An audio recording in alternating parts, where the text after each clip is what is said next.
ਇਹ ਵੀ ਹੁਣ ਜਹਾਜ਼ਾਂ ਤੇ ਹੀ ਰਹਿੰਦੇ ਨੇ, ਤਾਂ ਹੀ ਇਹਨਾਂ ਨੂੰ ਦਿਖਦੇ ਨਹੀਂ। ਸਾਡੇ ਧਰਨੇ ਲੱਗੇ ਹੋਏ, ਜਹਾਜ਼ ਦੇ ਉੱਪਰੋਂ ਕਿੰਨਾ ਦਿਖੂਗਾ, ਨੀਚੇ ਤੱਕ ਦਿਖਦਾ ਨਹੀਂ ਨਾ ਵੀ ਕੀ ਲੱਗਿਆ ਹੋਇਆ ਨੀਚੇ। ਧਰਨਾ ਦੁਨੀ ਨਹੀਂ ਦਿੰਦੀ ਜਹਾਜ਼ ਦੇ ਉੱਪਰ ਤਾਂ।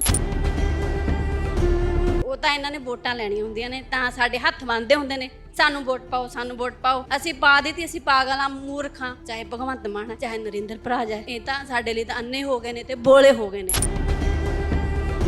ਮੈਂ ਵੀ ਬੜੀ ਹੁੱਬ ਕੇ ਵੋਟ ਪਾ ਕੇ ਆਈ ਸੀਗੀ ਉਹਨਾਂ ਨੂੰ। ਹਾਂ ਵੀ ਭਰਾ ਬਣ ਗਿਆ। ਜਿਹੜਾ ਤੁਸੀਂ ਕਹਿੰਦੇ ਸੀਗੇ ਭਗਤ ਸਿੰਘ ਤੇਰੀ ਸੋਚ ਤੇ ਪਹਿਰਾ ਦੇਾਂਗੇ ਠੋਕ ਕੇ, ਉਹ ਕਿੱਥੇ ਹੈ? ਜਨੋਵਾਂ ਦਿਨ ਹੋ ਚੱਲੇ, ਇੱਥੇ ਕੋਈ ਵੀ ਨਹੀਂ ਆਇਆ। 12 ਕਿਲੋਮੀਟਰ ਤੇ ਈਵਨ ਕੋਠੀ ਹੈ ਭਗਵੰਤ ਮਾਨ ਸਾਹਿਬ ਦੀ। ਮੈਨੂੰ ਲੱਗਦਾ 8-9 ਧਰਨੇ ਲੱਗੇ ਹੋਣਗੇ। ਸੀਐਮ ਦੀ ਕੋਠੀ ਨੂੰ ਤਾਂ ਡੇਲੀ ਹੀ ਘੇਰਾ ਪੈਂਦਾ। ਕੋਈ ਨੋਟਿਸ ਨਹੀਂ ਦਿੱਤਾ, ਕੁਛ ਨਹੀਂ ਦਿੱਤਾ ਸਾਨੂੰ। ਕਹਿੰਦੇ ਮੈਡਮ ਤੁਸੀਂ ਇਹਨਾਂ ਨੂੰ ਹੈਂਡਓਵਰ ਦਿਓ, ਚਾਬੀਆਂ ਦਿਓ, ਤੇ ਬੱਚੇ ਆ ਗਏ ਸਾਡੇ ਤੇ ਤੁਸੀਂ ਅੱਜ ਤੋਂ ਸਾਡੇ ਨਾਲ ਮਤਲਬ ਸਾਡੇ ਵੱਲੋਂ ਰਿਲੀਵ ਹੋ। ਸਾਰੇ ਬਾਹਰਲੀਆਂ ਸਟੇਟਾਂ ਲਈ ਦਰਵਾਜ਼ੇ ਖੁੱਲ੍ਹੇ ਆ, ਜਿਹੜੇ ਅੰਦਰ ਇੱਥੋਂ ਦੇ ਸੀਗੇ ਉਹਨਾਂ ਨੂੰ ਬਾਹਰ ਕੱਢ ਕੇ ਬਿਠਾਇਆ ਹੋਇਆ ਇਹਨਾਂ ਨੇ। ਮੋਸਟਲੀ ਸਾਰੇ ਰਾਜਸਥਾਨ, ਹਰਿਆਣਾ, ਹਿਮਾਚਲ ਦੇ ਹੀ ਨੇਗੇ।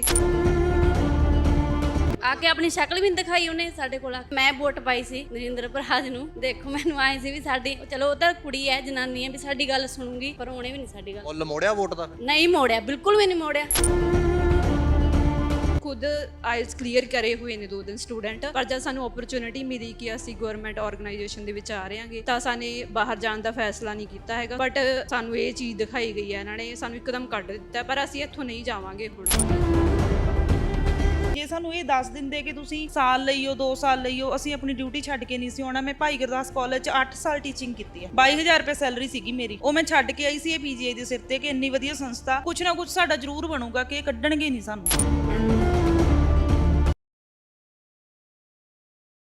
ਸਤਿ ਸ਼੍ਰੀ ਅਕਾਲ, ਆਰਐਮਬੀ ਟੈਲੀਵਿਜ਼ਨ ਦੇਖ ਰਹੇ ਹੋ ਤੁਸੀਂ। ਮੈਂ ਹਾਂ ਜਸ ਕਰੇਵਾਲ। ਇੱਕ ਪਾਸੇ ਸਟੇਜਾਂ ਤੋਂ ਪੰਜਾਬ ਦੀ ਨੌਜਵਾਨੀ ਨੂੰ ਨਿਯੁਕਤੀ ਪੱਤਰ ਵੰਡੇ ਜਾ ਰਹੇ ਨੇ, ਇੱਕ ਪਾਸੇ ਵੱਡੇ ਵੱਡੇ ਇਸ਼ਤਿਹਾਰ ਨੌਕਰੀਆਂ ਦੇ ਲਾਏ ਜਾ ਰਹੇ ਨੇ, ਇੱਕ ਪਾਸੇ ਦੂਜੀਆਂ ਸਰਕਾਰਾਂ ਨੂੰ ਭੰਡਿਆ ਜਾ ਰਿਹਾ ਤੇ ਕਿਹਾ ਜਾ ਰਿਹਾ ਕਿ ਜਿੰਨੀਆਂ ਨੌਕਰੀਆਂ ਅਸੀਂ ਦਿੱਤੀਆਂ ਨੇ ਉਨੀਆਂ ਹਾਲੇ ਤੱਕ ਕਿਸੇ ਸਰਕਾਰ ਨੇ ਨਹੀਂ ਦਿੱਤੀਆਂ। ਤੇ ਦੂਜੇ ਪਾਸੇ ਇੱਕ ਤਸਵੀਰ ਆ ਵੀ ਆ, ਜਿਹੜੀ ਨੌਕਰੀਆਂ ਆਪਣੀ ਹੱਥੋਂ ਗਈਆਂ ਨੇ ਜਿਨ੍ਹਾਂ ਦੇ, ਤੇ ਉਹ ਨੌਕਰੀਆਂ ਵਾਪਸ ਲੈਣ ਦੇ ਲਈ ਜਿਹੜਾ ਉਹ ਧਰਨੇ ਦੇ ਉੱਪਰ ਬੈਠੇ ਨੇ। ਸੰਗਰੂਰ ਦੇ ਵਿੱਚ ਪੀਜੀਆਈ ਦੇ ਕੈਂਪਸ ਦੇ ਵਿੱਚ, ਜਿੱਥੇ 28 ਇਹਨਾਂ ਭੈਣਾਂ ਨੂੰ ਜਿਹੜਾ ਆ ਉਹ ਕੱਢਿਆ ਗਿਆ ਆ ਨੌਕਰੀ ਤੋਂ, ਬਿਨਾਂ ਕੋਈ ਨੋਟਿਸ ਦਿੱਤੇ, ਬਿਨਾਂ ਕੋਈ ਦੱਸੇ। ਪੂਰੀ ਕਹਾਣੀ ਕੀ ਆ ਇਹਨਾਂ ਭੈਣਾਂ ਤੋਂ ਜਾਣਾਂਗੇ। ਭੈਣੇ ਕੀ ਨਾਮ ਆ? ਨਿੰਦਰਜੀਤ ਕੌਰ। ਕੀ ਮਾਮਲਾ ਪੂਰਾ? ਮਾਮਲਾ ਸਰ, ਸਾਨੂੰ ਇਹਨਾਂ ਨੇ 2 ਸਾਲ ਪਹਿਲਾਂ ਇੱਥੇ ਕੰਟਰੈਕਟ ਬੇਸ ਤੇ ਰੱਖਿਆ ਸੀਗਾ। ਅਸੀਂ ਆਪਣੇ ਸੀਏ ਚੰਡੀਗੜ੍ਹ ਦਿੱਤੇ ਤੇ ਉਸ ਤੋਂ ਬਾਅਦ ਸਾਨੂੰ ਇੰਟਰਵਿਊ ਲਈ ਕਾਲ ਆਉਂਦੀ ਆ ਕਿ ਡਾਕਟਰ ਸ਼ਰੂਤੀ ਕੋਲ ਜਾਓ, ਇੰਟਰਵਿਊ ਵੈਰੀਫਿਕੇਸ਼ਨ ਹੋਈ ਹੈ ਸਾਡੀ ਪ੍ਰੋਪਰਲੀ 2 ਸਾਲ ਪਹਿਲਾਂ, ਕਿਉਂਕਿ ਅਸੀਂ 2 ਸਟਾਫ ਹੀ ਆਏ ਸੀਗੇ 2 ਸਾਲ ਪਹਿਲਾਂ। ਤੇ ਇਹਨਾਂ ਨੇ ਸਾਨੂੰ ਮਤਲਬ ਅਸੀਂ ਇਹਨਾਂ ਨੂੰ ਪੁੱਛਿਆ, ਕੁਐਸਚਨ ਵੀ ਕੀਤਾ ਕਿ ਮੈਡਮ ਇਹਦੀ ਕੋਈ ਜੁਆਇਨਿੰਗ ਲੈਟਰ ਜਾਂ ਕੁਝ ਹੋਰ ਹੈ ਨਾ। ਇਹਨਾਂ ਨੇ ਹੈਂਡ ਰਿਟਨ ਇੱਕ ਪੇਪਰ ਦੇ ਉੱਪਰ 2-3 ਲਾਈਨਾਂ ਲਿਖਵਾਈਆਂ ਕਿ ਵੀ ਨੇਮ ਇਹ ਹੈ, ਕਿ ਡੈਜ਼ਿਗਨੇਸ਼ਨ ਇਹ ਹੈ, ਮੈਂ ਇੱਥੇ ਇੰਨੇ ਟਾਈਮ ਤੋਂ ਇਸ ਡੇਟ ਤੋਂ ਜੁਆਇਨ ਕਰ ਰਹੀ ਹਾਂ। ਉਹ 'ਤੇ ਸਟੈਂਪ ਲਾਈ, ਸਾਈਨ ਕੀਤੇ। ਉਹ ਡਾਕੂਮੈਂਟ ਵੀ ਆਪਣੀ ਫਾਈਲ 'ਚ ਲਾ ਕੇ ਰੱਖ ਲਏ, ਈਵਨ ਕਿ ਉਹਦੀ ਸਾਨੂੰ ਫੋਟੋ ਤੱਕ ਵੀ ਕਰਨ ਨਹੀਂ ਦਿੱਤੀ ਹੈਗੀ। ਤੇ ਉਸ ਤੋਂ ਬਾਅਦ ਜਦੋਂ ਅਸੀਂ ਇਹਨੂੰ ਦੁਬਾਰਾ ਵੀ ਪੁੱਛਦੇ ਰਹਿੰਦੇ ਸੀਗੇ ਵਿੱਚ ਦੀ ਕਿ ਮੈਡਮ ਕੀ ਸਿਸਟਮ ਆ, ਇਹ ਕੀ ਆ। ਤਾਂ ਮੈਨੂੰ ਜਦੋਂ ਇੱਥੇ ਰੱਖਿਆ ਸੀਗਾ ਬੜੀ ਵਧੀਆ ਸੈਲਰੀ ਤੇ 34,700 ਰੁਪਏ ਤੇ ਸਮਥਿੰਗ ਤੇ ਰੱਖਿਆ ਸੀਗਾ। ਤੇ ਉਦੋਂ ਬਾਅਦ 3 ਸੈਲਰੀਆਂ ਮੇਰੀਆਂ 34,000 ਦੇ ਹਿਸਾਬ ਨਾਲ ਕੱਟ ਡਾਊਨ ਕਰਕੇ 11,000 ਤੇ ਆ ਗਈ। ਮਤਲਬ ਜਿਹੜਾ ਸਾਡੇ ਇੱਕ ਡਰ ਸੀਗਾ ਉਦੋਂ ਹੀ ਪੈਦਾ ਹੋ ਗਿਆ ਸੀ ਮਨ ਦੇ ਵਿੱਚ ਵੀ ਇੱਕਦਮ 11,000 ਤੇ, ਹੈ ਨਾ, ਬੜੀਆਂ, ਚੌਥੇ ਮਹੀਨੇ 11,000 ਤੇ ਆਇਆ। ਤੇ ਉਦੋਂ ਬਾਅਦ ਚਲੋ ਅਸੀਂ ਕੁਐਸਚਨ ਵੀ ਕੀਤੇ ਵੀ ਇਹ ਕੀ ਸਿਸਟਮ ਆ। ਕਹਿੰਦੇ ਕਿ ਤੁਹਾਡਾ ਡੀਸੀ ਰੇਟ ਆ ਜਿਹੜਾ ਸੰਗਰੂਰ ਦਾ ਲੱਗ ਗਿਆ ਲੋਕਲ। ਚਲੋ ਅਸੀਂ ਚੁੱਪ ਹੋ ਗਏ ਵੀ ਕੋਈ ਗੱਲ ਨਹੀਂ, ਸਾਲ 2 ਸਾਲ ਨੂੰ ਜਦੋਂ ਸਾਨੂੰ ਇਹ ਕਹਿ ਰਹੇ ਨੇ ਕਿ ਤੁਹਾਨੂੰ ਅਸੀਂ ਨਹੀਂ ਕੱਢਦੇ, ਅਸੀਂ ਰੈਗੂਲਰ ਕਰਾਂਗੇ ਸਾਡੇ ਇੱਥੇ ਸਟਾਫ ਦੇ ਨਾਲ, ਤਾਂ ਇੱਕਦਮ ਇਹਨਾਂ ਨੇ ਦੁਬਾਰਾ 26-27 ਕੁੜੀਆਂ ਦੀ ਜੁਆਇਨਿੰਗ ਦੁਬਾਰਾ ਤੋਂ ਸੇਮ ਮੇਰੇ ਵਾਲੇ ਪ੍ਰੋਸੈਸ ਦੇ ਵਿੱਚ ਦੁਬਾਰਾ ਕਰਵਾ ਲਈ। ਕਿ ਚਲੋ ਉੱਥੇ ਆ ਕੇ ਸਾਨੂੰ ਕੁਛ ਲੱਗਿਆ ਸੀ ਕਿ ਚਲੋ ਅਸੀਂ 2 ਨਹੀਂ ਆ, ਹੁਣ ਕਾਫੀ ਸਟਾਫ ਹੋ ਗਿਆ ਕਿ ਮੇਬੀ ਸਾਨੂੰ ਅੱਗੇ ਰੈਗੂਲਰ ਕਰਨਗੇ ਇਹ, ਹੈ ਨਾ। ਤੇ ਉਦੋਂ ਇਹਨਾਂ ਨੂੰ 11,000 ਤੇ ਰੱਖਿਆ। ਤੇ ਫਿਰ ਸਾਨੂੰ ਮਤਲਬ ਇਹਨਾਂ ਨੇ ਇੱਕ ਰੈਗੂਲਰ ਭਰਤੀ ਕੱਢੀ, ਉਹਦੇ ਵਿੱਚ 195 ਪੋਸਟਾਂ ਕੱਢੀਆਂ ਗਈਆਂ, ਸੈਂਟਰ ਲੈਵਲ ਤੇ ਹੋਈ ਸੀ। ਅਸੀਂ ਵੀ ਪੇਪਰ ਉਹਦਾ ਭਰਿਆ ਸੀ। ਉਹ ਹੋ ਗਏ ਉਹਨਾਂ ਨੂੰ 6 ਮੰਥ ਹੋ ਗਏ ਕੱਢੀਆਂ ਨੂੰ। ਮੈਂ ਵੀ ਉਹਦਾ ਪੇਪਰ ਭਰਿਆ ਸੀ, ਪੇਪਰ ਵੀ ਮੈਂ ਦਿੱਤਾ ਸੀਗਾ। ਪੇਪਰ ਦੇਣ ਦਾ ਕੋਈ ਫਾਇਦਾ ਹੀ ਨਹੀਂ ਹੋਇਆ ਕਿਉਂਕਿ ਉਹਦੇ ਵਿੱਚ ਤਾਂ ਆਇਆ ਹੀ ਨਹੀਂ ਕੋਈ ਪੰਜਾਬ ਦਾ ਇੰਨਾ। ਮਤਲਬ ਚਲੋ ਮੈਂ ਨਹੀਂ ਸੀਗੀ, ਮੈਂ ਇੰਟੈਲੀਜੈਂਟ ਨਹੀਂ ਸੀਗੀ। 2500 ਬੰਦੇ ਨੇ ਹੋਰ ਵੀ ਪੇਪਰ ਭਰਿਆ ਸੀਗਾ, ਉਹਨਾਂ ਦਾ ਵੀ ਕਿਸੇ ਦਾ ਨਹੀਂ ਆਇਆ। ਸਿਰਫ 18 ਬੱਚੇ ਆਏ ਆ ਪੰਜਾਬ ਦੇ 195 ਦੇ ਵਿੱਚੋਂ। 106 ਬੱਚੇ ਦੇ ਨੀਅਰ ਆਏ ਆ ਰਾਜਸਥਾਨ ਤੋਂ ਤੇ ਬਾਕੀ ਅਦਰ ਸਟੇਟਾਂ ਤੋਂ ਆਏ ਨੇ। ਤੇ ਜਿਸ ਦਿਨ ਉਹ ਆਉਂਦੇ ਆ ਸਾਨੂੰ ਮਤਲਬ 2 ਮਹੀਨੇ ਉਹਨਾਂ ਦੇ ਆਉਣ ਤੋਂ ਪਹਿਲਾਂ ਵੀ ਇਹੀ ਕਿਹਾ ਗਿਆ ਵੀ ਕੋਈ ਗੱਲ ਨਹੀਂ, ਤੁਸੀਂ ਸਿਕਿਉਰ ਹੋ, ਤੁਸੀਂ ਆਪਣਾ ਕੰਮ ਕਰੋ, ਤੁਹਾਨੂੰ ਅਸੀਂ ਇੱਥੇ ਹੀ ਰੱਖਾਂਗੇ, ਤੁਹਾਨੂੰ ਅਸੀਂ ਨਹੀਂ ਕੱਢਦੇ। ਜਿਸ ਦਿਨ ਉਹ ਆਏ ਆ ਕੇ ਉਹਨਾਂ ਦੀ ਐਂਟਰੀ ਹੁੰਦੀ ਹੈ, ਮੈਂ 8:30 ਪੌਣੇ 9 ਵਜੇ ਡਿਊਟੀ ਤੇ ਆਉਂਦੀ ਆ ਤਾਂ ਇੱਥੇ ਬੜੀ ਰਸ਼ ਲੱਗਿਆ ਹੋਇਆ ਸੀਗਾ। ਮੈਂ ਕਿਹਾ ਵੀ ਨਵਾਂ ਸਟਾਫ ਆ ਗਿਆ, ਕਹਿੰਦੇ ਹਾਂਜੀ। ਈਵਨ ਕਿ ਸਾਨੂੰ ਉਸ ਦਿਨ ਮਾਰਨਿੰਗ ਵੀ ਇਹੀ ਦਿਲਾਸਾ ਦਿੱਤਾ ਗਿਆ ਸੀ ਕਿ ਤੁਸੀਂ ਕਿਉਂ ਡਰ ਰਹੇ ਹੋ। ਜਦੋਂ ਜਿਸ ਦਿਨ ਆਇਆ, ਜਦੋਂ 11 ਵਜੇ ਮੈਡਮ ਮਤਲਬ ਡਿਊਟੀਆਂ ਸਾਈਨ ਕਰ ਰਹੇ ਆ, ਸਿਸਟਰ ਵੰਦਨਾ ਪੀਜੀਆਈ ਡੈਪੂਟੇਸ਼ਨ ਤੇ ਆਏ ਹੋਏ ਨੇ ਇੱਥੇ, ਮਤਲਬ ਸਿਸਟਰ ਨੇਗੇ ਉਹ, ਤੇ ਉਹ ਡਿਊਟੀਆਂ ਮਤਲਬ ਸਾਈਨ ਕਰ ਰਹੇ ਨੇ ਓਪੀਡੀ ਦੇ ਵਿੱਚ। ਮੈਂ ਇੰਚਾਰਜ ਸੀ ਓਪੀਡੀ ਦੀ। ਉਹਨਾਂ ਦੀ ਕਾਲ ਆਈ ਮੈਨੂੰ ਪੌਣੇ 11 ਵਜੇ, ਕਹਿੰਦੇ ਮੈਡਮ ਤੁਸੀਂ ਇਹਨਾਂ ਨੂੰ ਹੈਂਡਓਵਰ ਦਿਓ, ਚਾਬੀਆਂ ਦਿਓ, ਤੇ ਬੱਚੇ ਆ ਗਏ ਸਾਡੇ, ਤੇ ਤੁਸੀਂ ਅੱਜ ਤੋਂ ਸਾਡੇ ਨਾਲ ਮਤਲਬ ਸਾਡੇ ਵੱਲੋਂ ਰਿਲੀਵ ਹੋ। ਇਦਾਂ ਹੀ ਕਿਹਾ, ਕੋਈ ਨੋਟਿਸ ਨਹੀਂ ਦਿੱਤਾ, ਕੁਛ ਨਹੀਂ ਦਿੱਤਾ ਸਾਨੂੰ, ਮਤਲਬ ਇਸ ਚੀਜ਼ ਨਾਲ ਕਿਹਾ। ਕਾਰਨ ਪੁੱਛਿਆ ਤੁਸੀਂ? ਕਾਰਨ ਪੁੱਛਿਆ, ਕਹਿੰਦੇ ਸਾਡੇ ਰੈਗੂਲਰ ਵਾਲੇ ਬੰਦੇ ਨੇ ਜਿਹੜੇ ਉਹ ਆ ਚੁੱਕੇ ਨੇ, ਇਹੀ ਕਾਰਨ ਕਿਹਾ ਇਹਨਾਂ ਨੇ। ਇਹੀ ਕਾਰਨ? ਹਾਂ, ਇਹੀ ਦੱਸਿਆ। ਜਦੋਂ ਤੁਹਾਨੂੰ ਜਿਹੜਾ ਜੁਆਇਨ ਕਰਵਾਇਆ ਸੀ ਉਹ ਤੁਸੀਂ ਕਿਹਾ ਵੀ ਉਦੋਂ ਇਦਾਂ ਦਾ ਕੁਝ ਵੀ ਨਹੀਂ ਸੀ, ਉਸ ਤੋਂ ਬਾਅਦ ਤੁਹਾਨੂੰ ਦਿਲਾਸੇ ਇਸ ਚੀਜ਼ ਦੇ ਮਿਲਦੇ ਰਹੇ ਨੇ? ਹਾਂਜੀ ਹਾਂਜੀ, ਦਿਲਾਸੇ ਜਦੋਂ 15 ਅਗਸਤ ਆਉਂਦਾ ਸੀ, 26 ਜਨਵਰੀ ਆਉਂਦਾ ਸੀਗਾ, ਪਹਿਲਾਂ ਹੀ 15 ਅਗਸਤ ਤੇ ਜਦੋਂ ਇੱਥੇ ਮਤਲਬ ਸੈਲੀਬ੍ਰੇਸ਼ਨ ਹੋਈ, ਮੈਨੇਜਮੈਂਟ ਆਈ, nodal officer Ashok, doctor Ashok ਆਏ, ਡਾਕਟਰ ਭੋਗਲ ਆਏ, ਤੇ ਉਹਨਾਂ ਨੇ ਇੱਥੇ ਆ ਕੇ ਕੀ ਕੀਤਾ, ਮਤਲਬ ਇੱਕ ਨਾ ਸਟਾਫ ਕੱਢਦੇ ਹੁੰਦੇ ਸੀਗੇ ਬੈਸਟ, ਜਿਵੇਂ ਬੈਸਟ ਨਰਸਿੰਗ ਆਫੀਸਰ ਹੋ ਗਿਆ, ਬੈਸਟ ਐਚਏ ਸਟਾਫ ਹੋ ਗਿਆ, ਐਸਏ ਸਟਾਫ ਹੋ ਗਿਆ, ਹਰ ਇੱਕ ਬੰਦੇ ਦੇ ਵਿੱਚੋਂ ਇੱਕ ਸਟਾਫ ਕੱਢਿਆ ਜਾਂਦਾ ਸੀਗਾ। ਮੈਨੂੰ ਵੀ ਉਸ ਟਾਈਮ ਕੱਢਿਆ ਗਿਆ ਸੀ ਬੈਸਟ ਨਰਸਿੰਗ ਆਫੀਸਰ ਦਾ। ਇਹਨਾਂ ਨੇ ਮੈਨੂੰ ਇੱਕ ਸਰਟੀਫਿਕੇਟ ਵੀ ਦਿੱਤਾ ਤੇ ਇੱਕ ਮੈਡਲ ਵੀ ਦਿੱਤਾ, ਤੇ ਸਾਨੂੰ ਇਹ ਯਕੀਨ ਵੀ ਦਿਵਾਇਆ ਕਿ ਤੁਸੀਂ ਕੋਈ ਗੱਲ ਨਹੀਂ, ਤੁਸੀਂ ਚੱਲੇ ਹੀ ਚੱਲੋ, ਉਧਰ ਆਪਣੇ ਓਪੀਡੀ ਨਵੀਂ ਦੇ ਵਿੱਚ ਜਾਓਗੇ, ਤੁਸੀਂ ਇੱਥੋਂ ਦੇ ਮਤਲਬ ਨਹੀਂ ਹੋ। ਸਾਰਾ ਸਟਾਫ, ਮੈਨੂੰ ਇਕੱਲੀ ਨੂੰ ਨਹੀਂ, HA SA data entry lab technician, ਹਰ ਇੱਕ ਬੰਦੇ ਨੂੰ ਇਹੀ ਕਹਿੰਦੇ ਸੀ ਕਿ ਤੁਸੀਂ ਇੱਥੇ ਦੇ ਨਹੀਂ ਹੋ, ਤੁਹਾਨੂੰ ਅਸੀਂ ਕਿਤੇ ਨਹੀਂ ਭੇਜਾਂਗੇ, ਤੁਹਾਨੂੰ ਅਸੀਂ ਆਪਣੇ ਨਾਲ ਹੀ ਕੰਮ ਕਰਵਾਵਾਂਗੇ। ਉਸ ਤੋਂ ਬਾਅਦ ਪੁੱਛਣ ਦੀ ਕੋਸ਼ਿਸ਼ ਤੁਸੀਂ ਕੀਤੀ ਭੈਣੇ ਕਿ ਕਾਰਨ ਕੀ ਆ ਭਾਈ ਸਾਨੂੰ ਇੱਕਦਮ ਕੱਢ ਕੇ ਜਿਹੜਾ ਪਰੇ ਕਰ ਦਿੱਤਾ? ਸਰ ਬਸ ਇਹੀ ਕਹਿ ਰਹੇ ਨੇ ਕਿ ਵੀ ਸਾਡਾ ਰੈਗੂਲਰ ਸਟਾਫ ਆ ਗਿਆ ਤੇ ਤੁਸੀਂ ਤੁਹਾਡਾ ਕੰਟਰੈਕਟ ਖਤਮ ਹੋ ਗਿਆ ਹੈ। ਕਿੰਨਾ ਟਾਈਮ ਹੋ ਗਿਆ ਤੁਹਾਨੂੰ? ਮੈਨੂੰ 7 ਮੰਥ ਹੋ ਜਾਣੇ। 7 ਮੰਥ? ਹਾਂਜੀ। ਇੱਕਦਮ ਤਨਖਾਹ ਵੀ ਕੱਟ ਦਿੱਤੀ ਗਈ? ਕਿਹੜੀ ਤਨਖਾਹ ਤੇ ਆਈ ਸੀ? ਮੈਂ ਤਾਂ ਇਹ 11,000 ਤੇ ਆਈ ਸੀ, ਪਰ ਸਾਡੇ ਜਿਹੜੇ ਸੀਨੀਅਰ ਨੇ ਜਿੱਦਾਂ ਇਹ ਦੀਨ ਹੈਗੇ, ਇਹ 2 ਸਾਲ ਪਹਿਲਾਂ ਆਏ ਸੀ, ਇਹਨਾਂ ਨੂੰ 34,000 ਸੈਲਰੀ ਤੇ ਰੱਖਿਆ ਗਿਆ ਸੀਗਾ। 3 ਸੈਲਰੀ ਇਹਨਾਂ ਦੇ 34,000 ਤੇ ਆਈਆਂ ਸੀ। ਉਹ ਤੋਂ ਬਾਅਦ ਇਹਨਾਂ ਦੀ ਵਧਣੀ ਸੀ, ਬਟ ਵਧਣੀ ਕੀ ਸੀ, ਘਟ ਕੇ 11,000 ਕਰ ਦਿੱਤੀ ਗਈ। ਜਿਵੇਂ ਇਹਨਾਂ ਨੇ ਵੀ ਦੱਸਿਆ ਕਿ ਹੁਣ ਜਿਹੜੇ ਇੱਥੇ ਸਟਾਫ ਹੈ ਉਹਦੇ ਵਿੱਚੋਂ ਪੰਜਾਬ ਦੇ ਵੀ ਕਹਿੰਦੇ ਨੇ ਕਿ ਬਹੁਤ ਘੱਟ ਨੇ। ਨਹੀਂ ਸਰ, ਪੰਜਾਬ ਦੇ ਤਾਂ ਮੋਸਟਲੀ ਸਾਰੇ ਰਾਜਸਥਾਨ, ਹਰਿਆਣਾ, ਹਿਮਾਚਲ ਦੇ ਹੀ ਨੇਗੇ, ਤੇ ਸਾਡੀ ਮੈਡਮ ਜਿਹੜੀ ਸ਼ਰੂਤੀ ਸ਼ਰਮਾ ਹੈਗੀ ਉਹ ਵੀ ਰਾਜਸਥਾਨ ਦੀ ਹੀ ਆ।